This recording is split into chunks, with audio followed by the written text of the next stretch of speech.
The sea provides for itself and always has, a system in which the organisms that reside there give back to the biome long after death. This is the very purpose of a whalefall, the phenomenon in which the corpse of said mammal sinks to the bottom of the ocean to provide food for other aquatic creatures throughout the slow process of its decay. At the beginning of the year, I and a team of fellow marine biologists spent the better part of 3 months studying a whalefall that we named Titus. Our interest in it being that the carcass had settled in far shallower waters than expected for such an event. The consensus was that disease had spurred the creature to veer off course from its migratory path where it had eventually died, stranded, yet not alone, resting amongst the many organisms that would make their pilgrimage to feast on its remains. For the first few weeks of our study, this process went as expected, the arrival of various species of sharks, crustaceans, worms, and seals documented by submarine and remote-operated vehicle expeditions. It was only when Titus's state of decomposition seemed to slow, even to have halted entirely, that our team noticed something had changed with the fall. Changed, or had been wrong with it since the beginning. A status so gradually revealed that we were only aware of it when it was too late to extricate ourselves from its grip. The animals that came to Titus to eat no longer left its side, their mouths joined with it in perpetual union. In spite of this, the corpse no longer diminished, appearing much as we'd found it, an open cavern cut in its left side through which the rib cage gleamed, one eye eaten into a mangled pit, the other staring out into the deep as though it were still capable of sight. The inexplicable stasis fascinated and alarmed us more with each passing day. It must be some parasite or disease, my colleague, Demetro, theorized. Whatever killed the whale is causing this new behavior in the scavengers. They're not eating the body, only performing a behavior that resembles it. That's why there's less breakdown than we would expect to see after death. Another of the team, Reynolds, said, It's more than that. The whale's grown. The rest of us laughed, thinking that she must have been working for so long that her eyes had begun to play tricks on her. There's something hypnotic in the sea, even when you're on land, merely thinking of it. Is what drew me to the work to begin with, the fascination of things even experts have only just begun to understand, and likely never fully will. You get caught up in it sometimes. I know I have before. I'm telling you, the whale's grown, Reynolds insisted. About a foot in length. Not much, but it's undeniably bigger than it was, and it shouldn't be. You don't have to take my word for it. Look at our most recent footage and compare it to the first images we took at the start. She was right. And how we'd all missed it, I can't properly explain. We'd all put the same amount of time and effort into the study, should have seen the alteration as she did.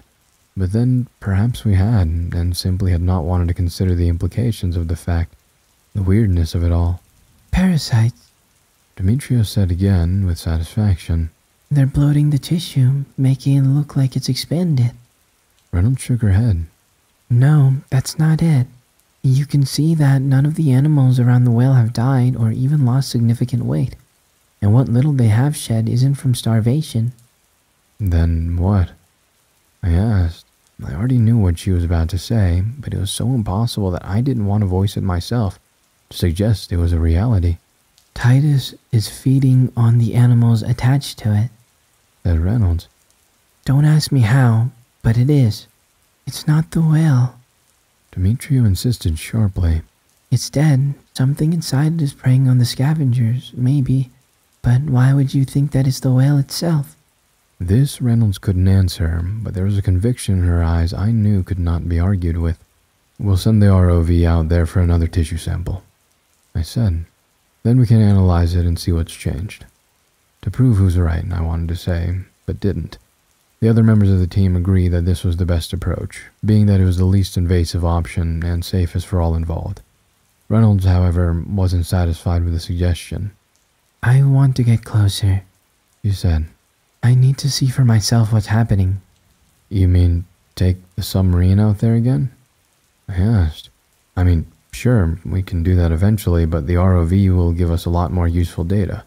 We can capture one of the smaller specimens feeding on the whale, so we can test it for parasites or disease. Demetrio and Barden were nodding along with this, but Reynolds had turned her head away at an obstinate angle.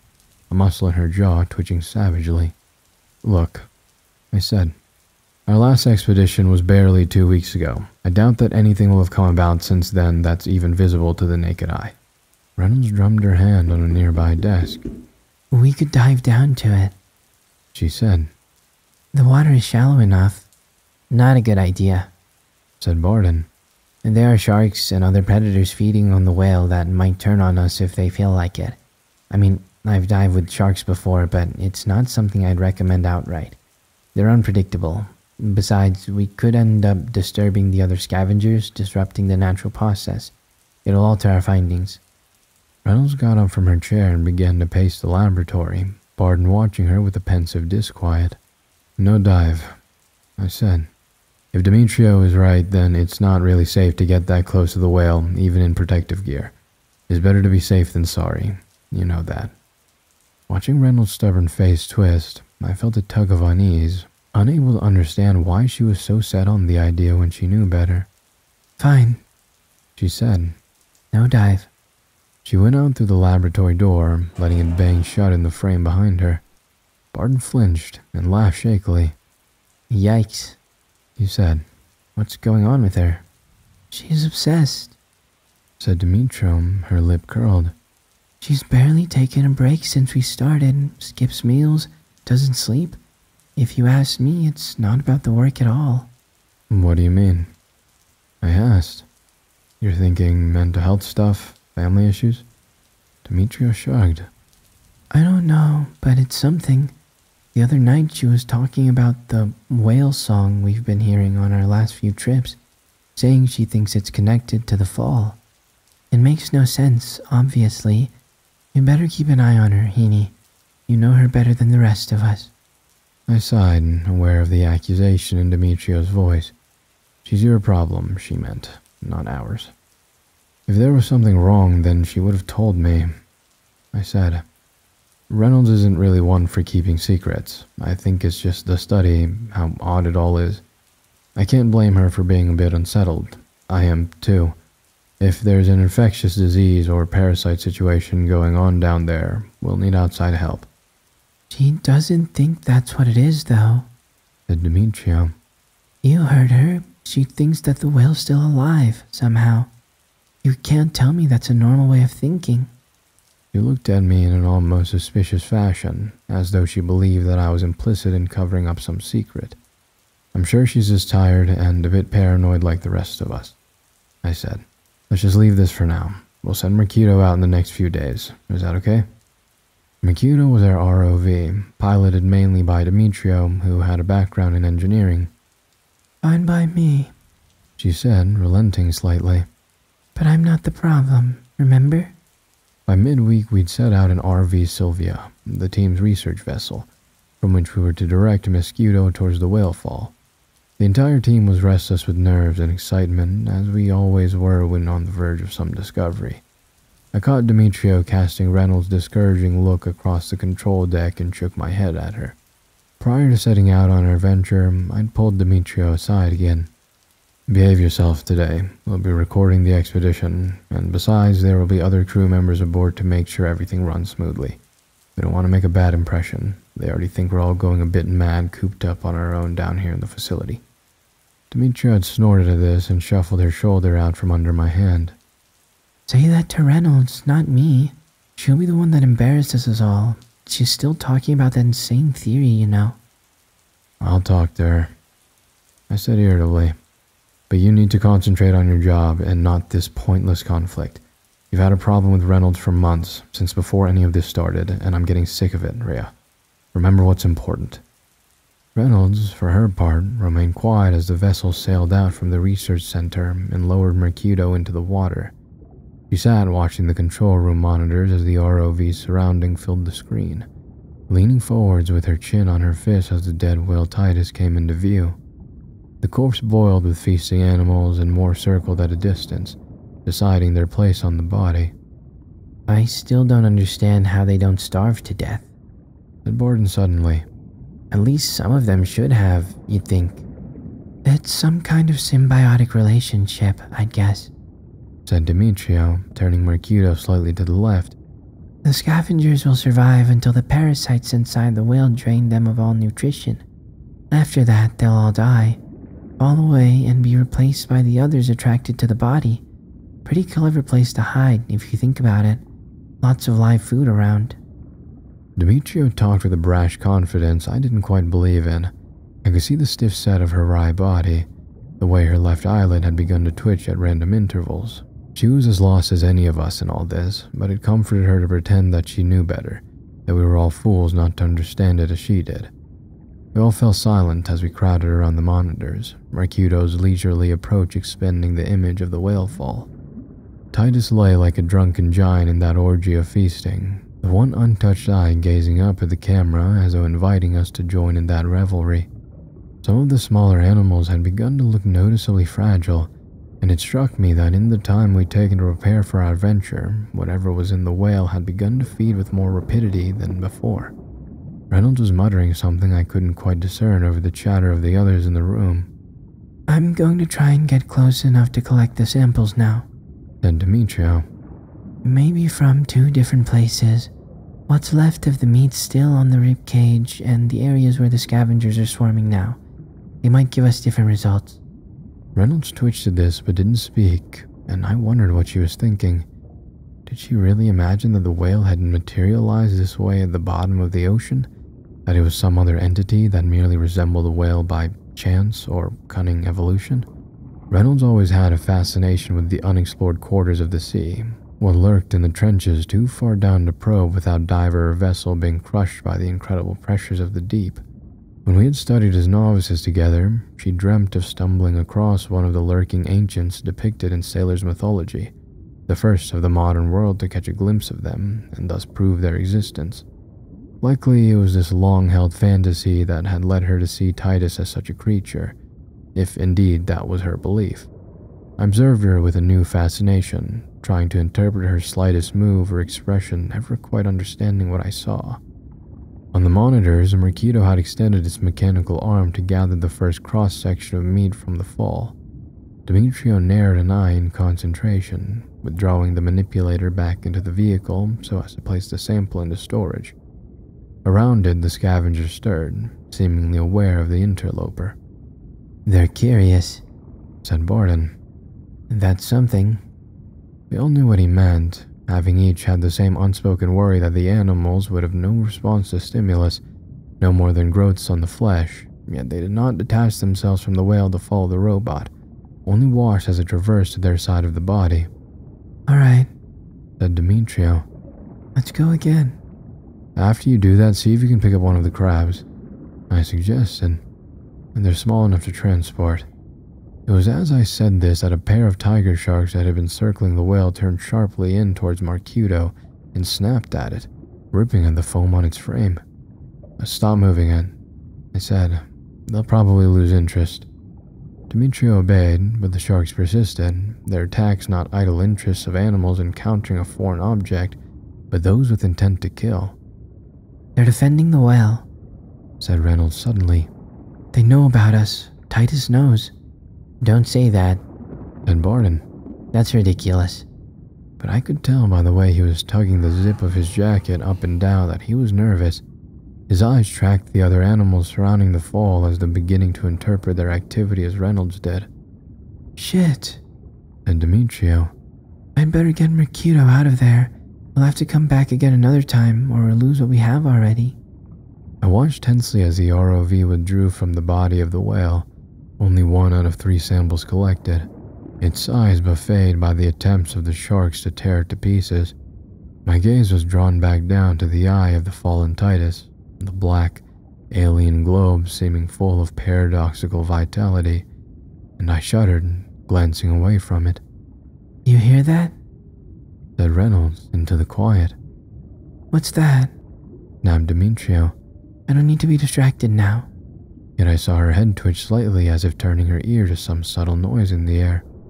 Barton and Reynolds exchanged looks, and suddenly I saw them united, both in tune to the same sound.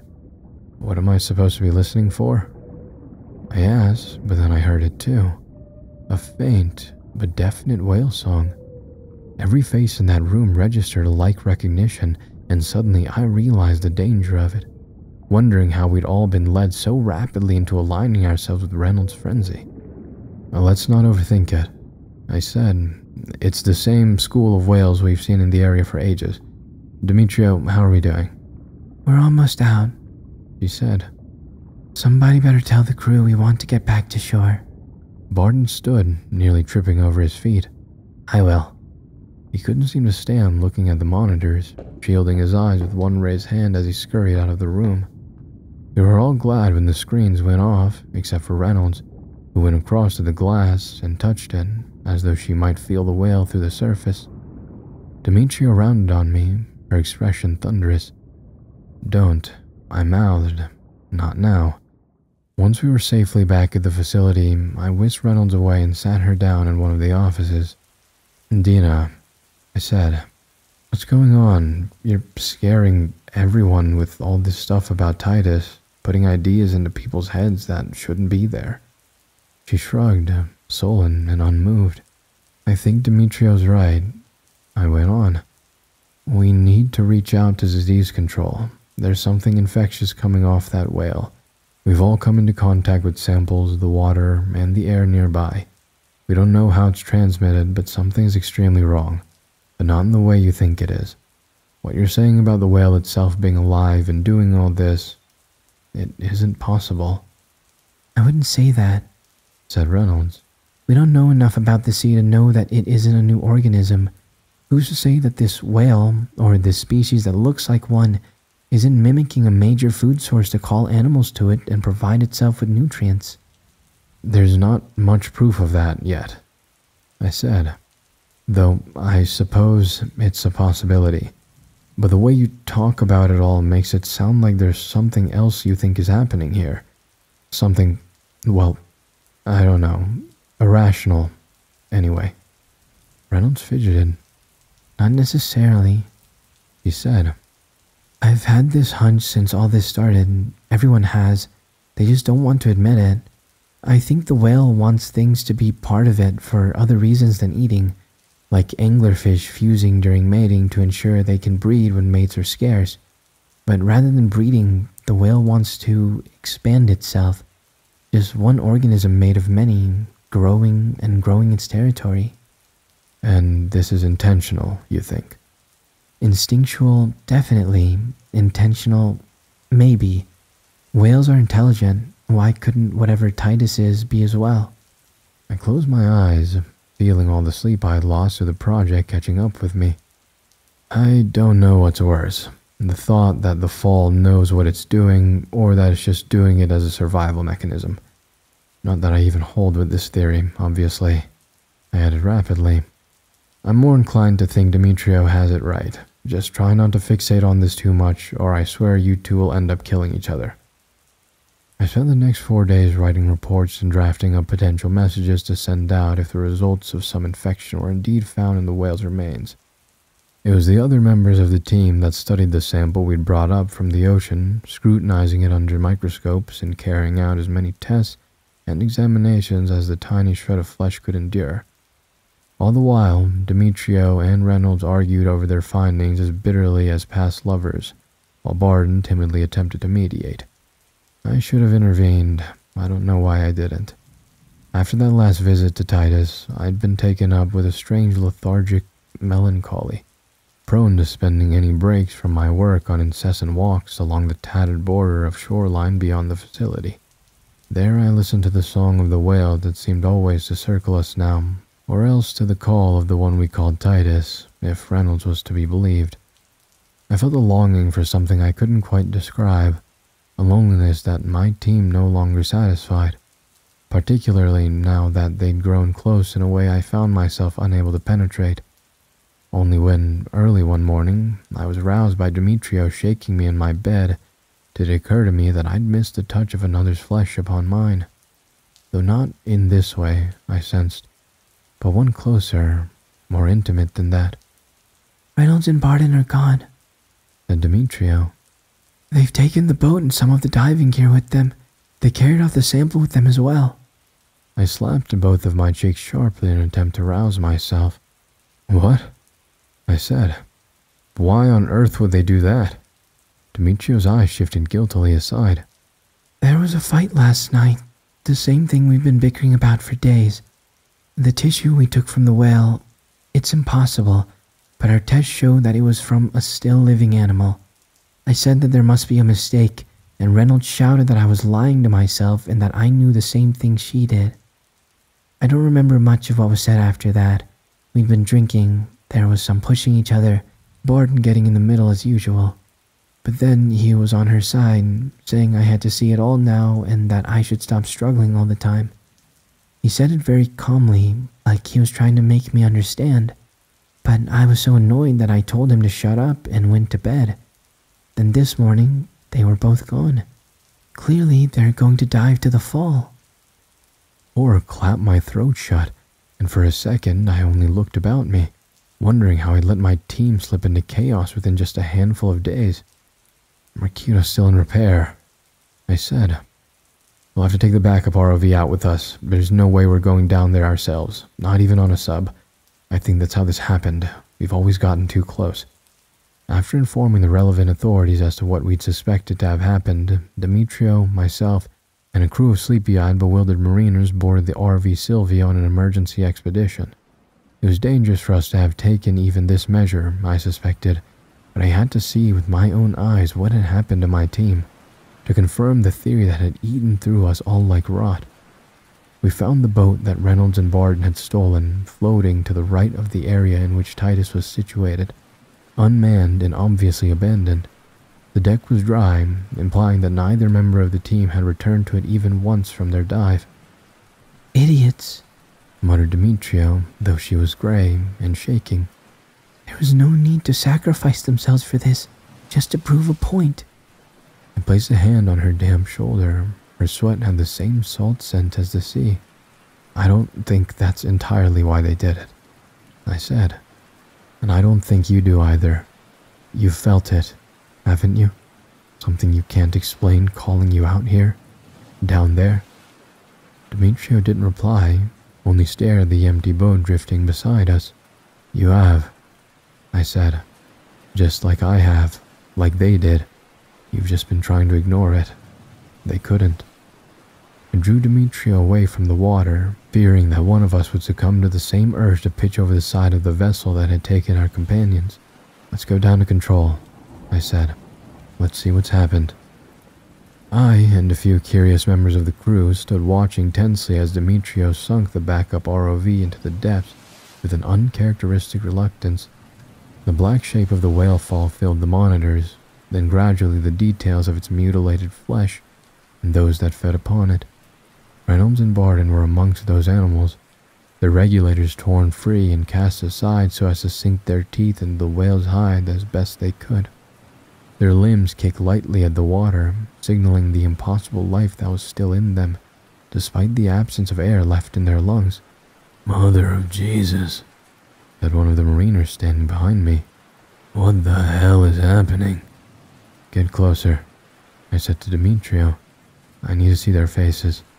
In silence, she obeyed, maneuvering the ROV until Reynolds and Barton's eyes shifted up to the camera in unison, each dull, lacking in their natural character, and yet compelled by some reflex of enduring vitality that was perhaps not their own.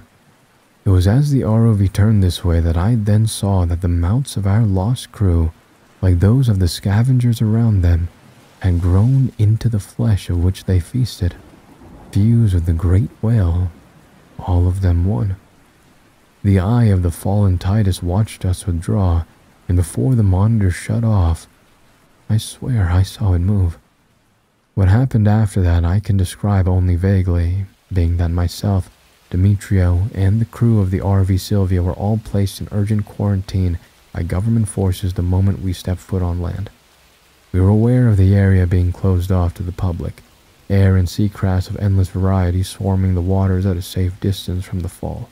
Presumably, the whale was contaminated, and will likely be destroyed when the means of doing so without spreading any hypothetical infection have been determined by the relevant experts.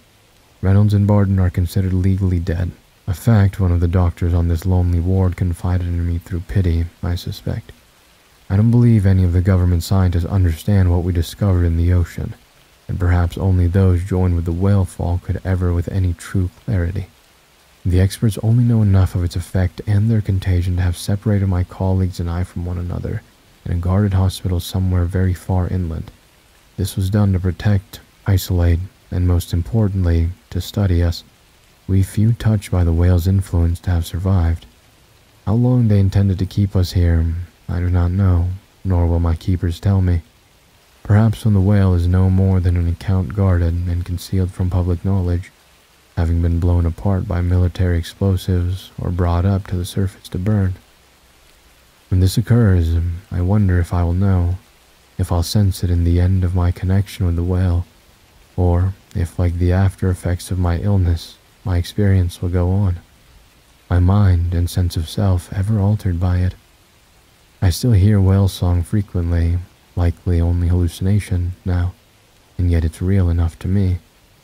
I question if the other survivors in their separate rooms hear it as I do, the call to go down to it, summoning the water in my body and the salt in my blood. I don't know how much longer I could have resisted on the outside, even if, like Demetrio, I tried.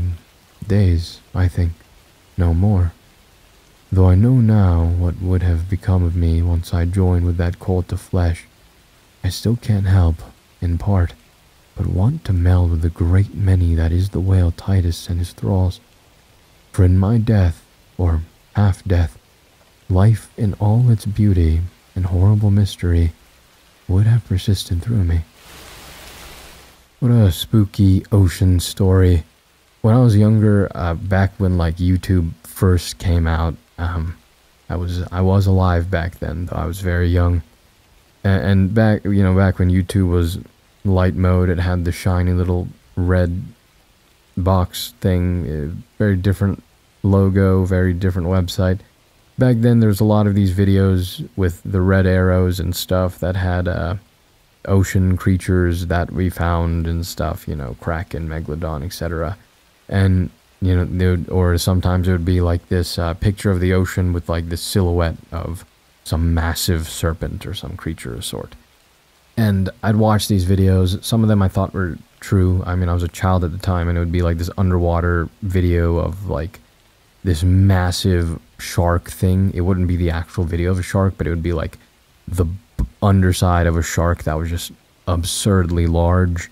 And then, you'd see the fossil of like the old megalodons, which are just absurdly, stupidly massive.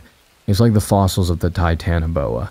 The idea that was actually a real creature is kind of horrifying. But anyways, things like the Mariana Trench and stuff, the ocean is deep. We haven't really explored much of it, and the most we haven't explored is really that really, really deep stuff that, like it said in the story, that divers and submarines just can't go to because the pressure would absolutely eviscerate it. So, I wonder what stuff is down there. There are creatures that are pretty spooky, like the, how do you pronounce it? A Clione, C-L-I-O-N-E. Those are pretty interesting fish. Obviously the anglerfish, which was mentioned in the story, those are pretty terrifying. And yeah, who knows what else is down there. I'm not sure if there's a kraken anywhere. There are big squids out there. Maybe, old fishermen confused a big squid with a kraken. There are large snakes that still can be found in areas with water.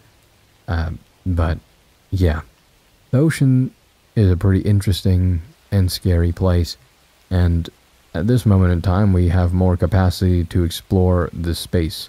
But anyhow, thank you all so much for listening and hitting all the buttons below. I hope you enjoyed the story, and I'll see you in the next one. Ego Volt Anima Vestra.